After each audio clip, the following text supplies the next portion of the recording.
Buenas noches, nos encontramos en el Casino de Galdar. Hoy comienza una semana cultural con motivo del 178 aniversario de este lugar.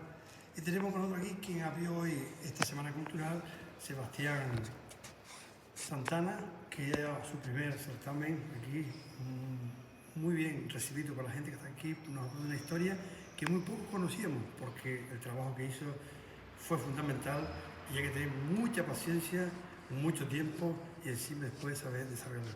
Hola Sebastián, buenas tardes. Hola, buenas tardes. Hablamos hoy de 9 años, o 10 como se mire, 1840 y 1849.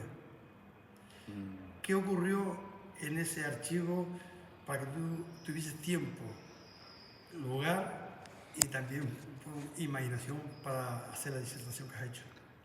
Bueno, sencillamente lo que he pretendido con este trabajo es resumir los hechos que ocurrieron en la villa de Galda desde 1840 a 1849. Los hechos más importantes, porque ocurrieron muchísimas cosas, pero los más importantes pues, es lo que he pretendido dar a conocer, que muchas personas, habitantes hoy de la Galdar de hoy, pues no conocen qué es lo que pasó en esa época en la villa de Galdar, que al final es la misma población, pero antes se llamaba Villa de Galdar. ¿Cómo era esta Galdar o esta villa en aquella época? ¿Qué había aquí, cerca de donde está hoy el casino? Hombre, para empezar, era muy diferente a lo que hoy nosotros vemos. Cuando nos damos una vuelta por alrededor de la plaza y demás, pues para empezar no existía plaza. Era una explanada enorme y nada más. Y las casas que estaban alrededor pues no eran las que hoy vemos, sino otras muy diferentes a las actuales. De aquella época solo conservamos básicamente dos construcciones, el santuario y las casas consistoriales. El resto es posterior. En aquella época, tú que has leído bastante, los alcaldes, ¿cómo llegaban a ese puesto?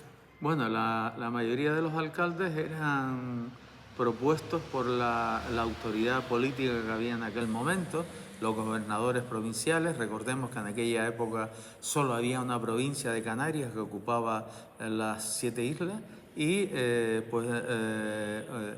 cogía y nombraba a las personas, y luego había una pequeña también, digamos, elección entre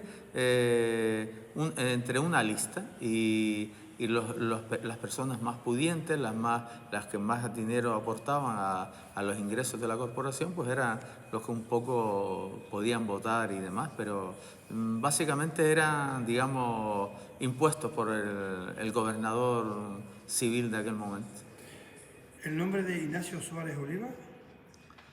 Hombre, para mí en la conferencia lo destaqué porque a ese señor le debemos el reloj que hoy luce la torre norte de nuestro santuario de Santiago.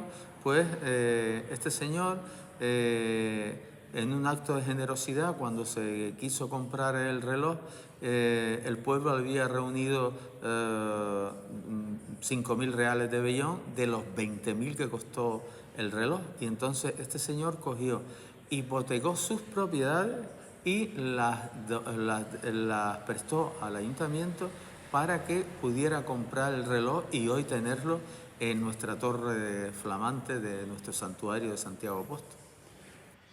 El agua. ¿Qué importancia tenía el agua en aquella época? Hombre, el agua es necesaria para la vida, para todo, ¿no? Pues imagínate en una época en la que no había conducciones por tuberías, sino todo era acequias y canales, pues traer el agua hasta las mismas casas de Galda, pues era una obra importantísima que en este pueblo, pues los que nos vivían en la época que estábamos hablando, pues construyeron un canal suficiente para suministrar las viviendas. Eso sí, era digamos, una sequía, ¿no? La cuarta del agua. ¿Para qué? La Cuarta del Agua era el organismo que repartía el agua entre la población. El agua que era necesaria para las personas, suministrarlas para su consumo doméstico, para regar sus pequeñas huertitas, y para fincas grandes también, pues la Cuarta era la que controlaba y administraba, digamos, que a nadie le faltara ese líquido. En esa fecha, en esos años, el agua, ¿cuánto costaba? Bueno, en aquella época costaba 2 pesetas la hora. Bastante asequible, ¿no? Porque el agua era una fuente necesaria por el tema de la pobreza, de la hambruna, y claro, el tener animales y plantas era la solución. Sí, estamos hablando, como bien dices tú, de una sociedad y de una sociedad eminentemente agrícola. Es decir, toda la riqueza de Galdar se basaba o bien en la pesca o en la agricultura, pero básicamente en la agricultura y en la ganadería.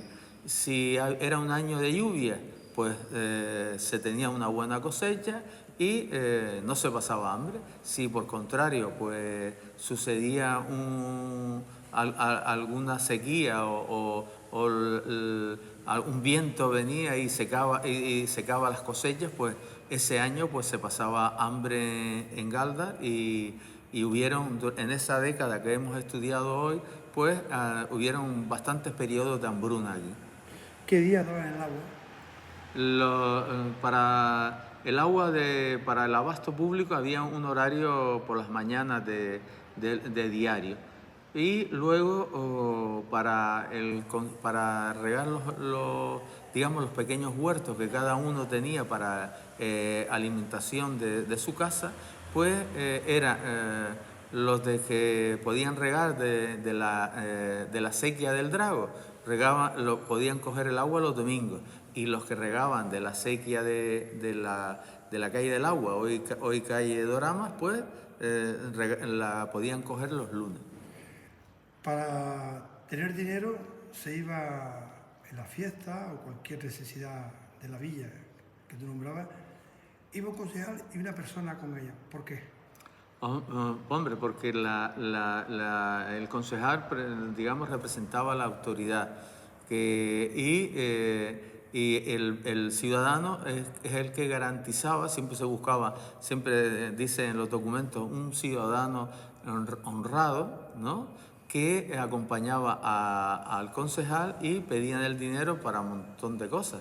Es muy significativo las peticiones, por ejemplo, para realizar las funciones del Jueves y el Viernes Santo, o peticiones para los Fuegos de Santiago, por ejemplo, puesto que el ayuntamiento en aquella época pues no tenía los ingresos que hoy estamos acostumbrados, ¿no? Prácticamente el ayuntamiento, si llovía, el ayuntamiento recaudaba ingresos, y si no llovía, pues no recaudaba. En cuanto al tema de dinero, que lo has explicado perfectamente, pero ¿qué problema es el que hubo de juzgado? Galdar estaba bien dotada, pero luego hubo un movimiento y eso hoy perdura en el tiempo. Bueno, fue un hecho histórico en el que en 1844 pues se traslada el juzgado que estaba desde los tiempos de la conquista aquí en Galdar, pues se traslada a la villa de Guía. Y es un hecho que sucedió, un hecho histórico, y hay que verlo así. Y la milicia, que de alguna forma protegía, ¿qué ocurrió con ella? Hombre, la milicia era, digamos, un ejército de voluntarios, de ciudadanos de Galdar que voluntariamente se alistaban para estar en la milicia, y que normalmente era un ciudadano que de vida normal pues atendía su ganado, atendía sus tierras, a su familia, y luego algún día a la semana pues tenía un tiempo para ir a instruirse en la parte militar. Y esa milicia pues constaba no solo de uniformes, sino también de armamento, ¿no? Concretamente la de Galdar pues tenía 50 fusiles en un armero que estaba situado en una ermita que hoy ocupa la Plaza de Santa Lucía, aquí en Galda, en el mismo centro de Galda. ¿Había peligro de invasión, Galda, para Galda? Hombre, hubo una época en el que a nivel nacional se tuvo miedo por temas políticos de que España podía ser invadida por alguna potencia extranjera. Entonces fue un momento en el que, por orden del gobierno central, se establecieron vigías en todas las costas de todo el país. Y concretamente en Galda, pues se situaron dos vigías, uno en las cumbrecillas de Sardina, que controlaba si alguien se acercaba al puerto de Sardina, y otro vigía en la montaña de Galda. Y si uno de los dos veía la presencia de un barco sospechoso o de bandera extranjera, pues prendía fuego a unas ramas que tenía allí preparadas, una hoguera, y esas llamas y ese humo era visto concretamente en la montaña de Galda, era visto por la ciudad de Las Palmas, la tropa que estaba allí, y era la señal que esperaban para venir en auxilio de los habitantes de Galda. La primera plaza fue para una persona que tocaba el tambor. ¿Cómo lo viste? La primera plaza de músicos, sí, la banda municipal de hoy, que hoy todos estamos orgullosos de nuestra querida banda, que es una maravilla, pues empezó con un tambor. El tambor fue el primer instrumento con el cual empezó la banda. ¿Y por qué fue el tambor? Porque los que han hecho la mili o han estado relacionados con el ejército, el tambor es básico para la marcha de los soldados, ¿no? Es el que marca el ritmo de los pasos del soldado, y era necesario, cuando se tuvo la milicia en Galda, pues hacía falta un tambor para instruir a la milicia en los desfiles, en toda la instrucción. ¿La figura del fosero? Hombre, importantísima. Estamos hablando de una época en Galdar donde se enterraba a las personas en tierra siempre, y hacía falta alguien que abriera esa fosa. Y ante los problemas que se iban planteando cada vez que había un entierro, pues el ayuntamiento decidió contratar a una persona de fosero, y ese era el encargado de enterrar a los habitantes de Galda pobres, porque las personas pudientes, ellos pagaban directamente al fosero. ¿Pero pagaban igual? No, eso iba según la categoría del muerto, digamos, ¿no? Si el entierro era de más pomposidad, pues pagaba más, y si era de menos, pues pagaba menos. Había como 3 categorías de entierro, por decirlo de alguna forma. De ricos y pobres. Por ejemplo. Bueno, otra de las cuestiones, el agua se repartía durante el día, pero tenía distintos precios según fuera por la mañana, mediodía, tarde o noche. Efectivamente, sí, el agua se vendía por turno. Agua de mañana, agua de tarde y agua de noche. El agua de mañana era la más barata. ¿Por qué era la más barata? Porque era la hora en la que la gente utilizaba el agua para beber, para darle de beber a los animales, para sus pequeñas obras que estaban haciendo en su casa, etc. Entonces discurría por la sequía menos cantidad y por tanto era más barata. Luego la de la tarde también era la más cara, que valía 5 pesetas, y luego la de la noche valía 4 pesetas. Era la diferencia entre una y otra. Barranco Hondo, una vez era de Galda, otra vez no. Al final sigue de Galda, ¿no? Sí.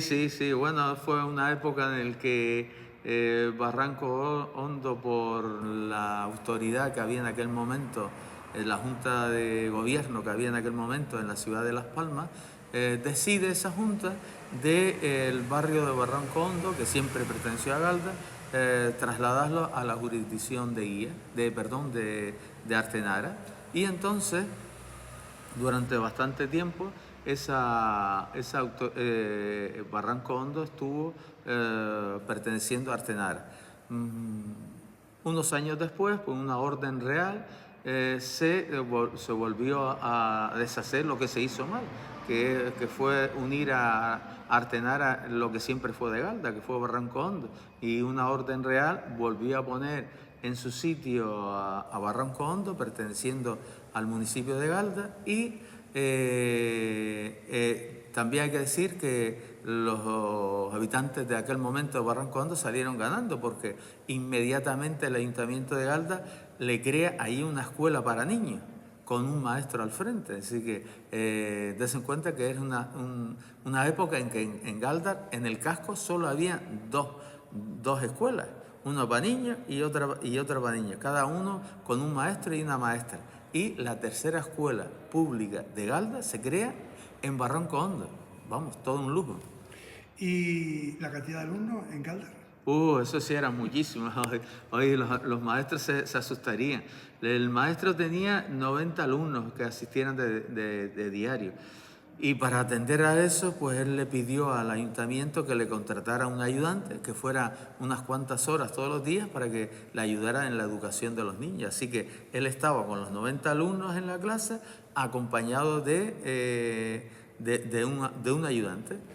¿Y los bancos para sentarse en algunos plenos, en unas reuniones, los alcaldes y concejales, eran propios del propio ayuntamiento o eran rescatados de las escuelas?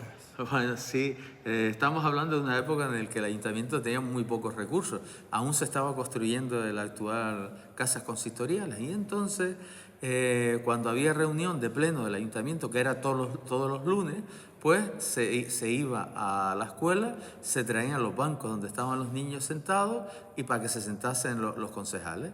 Y en consecuencia, los niños se quedaban sentados en el suelo. Más tarde eso se corrigió comprando bancos para la corporación, pero hubo una época que sí funcionó así. En cuanto a la hambruna, hambruna en aquella época era normal, ¿no? Las necesidades. Parece ser que había un alga que estaba presente en Sardinas, justo al final, donde está el Roquete. ¿Cómo describes eso? Bueno, en las actas de los plenos y de las reuniones de la corporación, se describe muchísimas veces que en la zona de Sardinas que usted ha descrito, crecía un alga, y esa alga el ayuntamiento tenía prohibido su recolección para que sirviera para los momentos que eran frecuentes, desgraciadamente, de hambruna por las malas cosechas. Pues se cogía esa alga y se distribuía entre la población que tenía menos recursos para que se pudieran alimentar. Digamos que cuando hoy hablamos o oímos hablar de que se comen algas, ya nuestros antepasados en 1844 ya las comían, ¿no? Es decir, que era un recurso muy normal en aquella época en Galda. ¿El teatro cómo se construyó?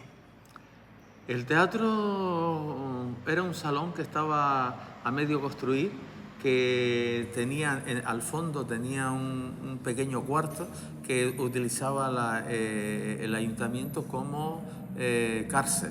Y luego ese salón lo pidió la sociedad, lo que hoy nosotros conocemos como el Casino de Galda, lo pidió para construir un teatro, para hacer un teatro, y también que sirviera, cuando no se celebraban obras de teatro, sirviera como lugar de reunión y de instrucción de la población galdense.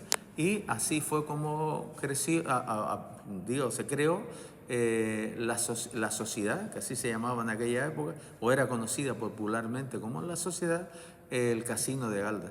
Y digamos que nació en lo que era antes cárcel. ¿Y el sueldo de un maestro? No era mucho, era, por ejemplo, el caso del maestro que estaba en Barranco Hondo cobraba 40 pesos al año, así que no era mucho. Siempre se ha dicho que pasa más hambre que un maestro de escuela, pues de ahí viene. Es decir, que los maestros pues sobrevivían, me imagino que el de Barranco Hondo mejor que los que estaban en el casco, porque también los vecinos pues le llevaría algún pago en especie, ¿no? Y con eso iba iba sobreviviendo, pero son frecuentes las demandas de los maestros del abono de su sueldo al ayuntamiento. ¿Y el primer sello de la alcaldía qué año? Creo que fue en 1849. Se compró el primer sello que tuvo la alcaldía, se compró por primera vez ese año. Y ya vamos acabando, la hambruna, la escasez de recursos y la plaga que en aquella época arrasaba con todo, la plaga de langostas. Sí, se produjo una plaga de langostas que eran frecuentes, hay que decirlo, era frecuente que apareciera en estas costas, y en esta ocasión que nos ocupa, pues se hizo lo que se hacía siempre. Utilizando las campanas de la iglesia, había un toque que se llama arrebato, se tocaba ese toque que era, digamos, un toque de emergencia, y para reunir al pueblo, se reunía al pueblo y se dividía por grupos, concretamente en 3 grupos: un grupo que descansaba, otro grupo que atendía a sus tierras y sus hogares, y otro grupo que iba directamente a matar la langosta, ¿no? Sí. Y después se iban rotando, ¿no? Se iban rotando con ese sistema. Concretamente en esta época, cuando ocurrió, tuvieron la suerte que hubo una noche de muchísima lluvia que cayó durante la madrugada y mató la langosta. Por suerte esa noche, pero provocó grandes pérdidas en la agricultura. Pues Sebastián, ha sido muy amena la entrevista, bastantes datos, y no queremos cansar tampoco a nuestros videntes que vean este reportaje. Agradecerte ese trabajo que has hecho para resumirlo en tan poco tiempo. Y lo que quieras añadir, pues tiene lo que es el medio de comunicación Infonorte a tu disposición. Simplemente darle las gracias por la difusión de esta conferencia, y que cuenten con mi persona cada vez que lo tengan a bien. Muchas gracias y buenas noches. Gracias a ustedes.